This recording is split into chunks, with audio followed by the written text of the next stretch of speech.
ఆంధ్రప్రదేశ్ మాజీ MLA YCP senior నాయకుడు శివరెడ్డి భాస్కర్ రెడ్డి దాదాపు 226 రోజుల సుదీర్ఘ జైలు జీవితం తర్వాత జనవరి 29, 2026 ఆయన విజయవాడ జైలు నుంచి విడుదలయ్యారు. ఈ లిక్కర్ స్కామ్ కేసులో అరెస్టైన శివరెడ్డి భాస్కర్ రెడ్డికి ఆంధ్రప్రదేశ్ హైకోర్టు షరతులతో కూడిన బెయిల్ మంజూరు చేసింది. ఆయనతో పాటు ఇదే కేసులో ఉన్న సజ్జల శ్రీధర్ రెడ్డి, వెంకటేష్ నాయుడులకు కూడా కోర్టు బెయిల్ ఇచ్చింది.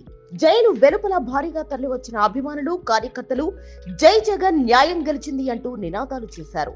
మాజీ మంత్రి జోగి రమేష్, వెలంపల్లి శ్రీనివాస్, మల్లాది విష్ణు వంటి ప్రముఖ నేతలు ఆయనకు పూలమాలలు వేసి స్వాగతం పలికారు. చంద్రగిరి నియోజకవర్గ వ్యాప్తంగా మరియు తిరుపతిలో కార్యకర్తలు బాణాసంచా కాల్చి స్వీట్లు పంచుతూ పండుగలా జరుపుకున్నారు.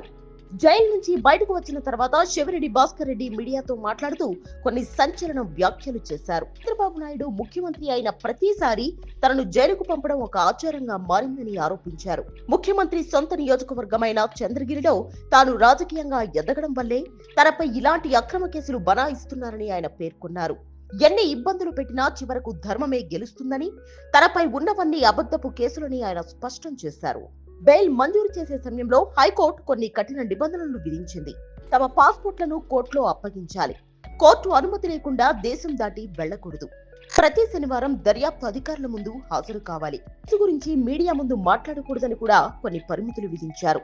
మొత్తానికి దాదాపు 7.5 నెలల తర్వాత శివరెడ్డి భాస్కర్ రెడ్డి బయటకు రావడంతో చంద్రగిరి నియోజకవర్గ రాజకీయాల్లో మళ్లీ జోష్ పెరిగింది.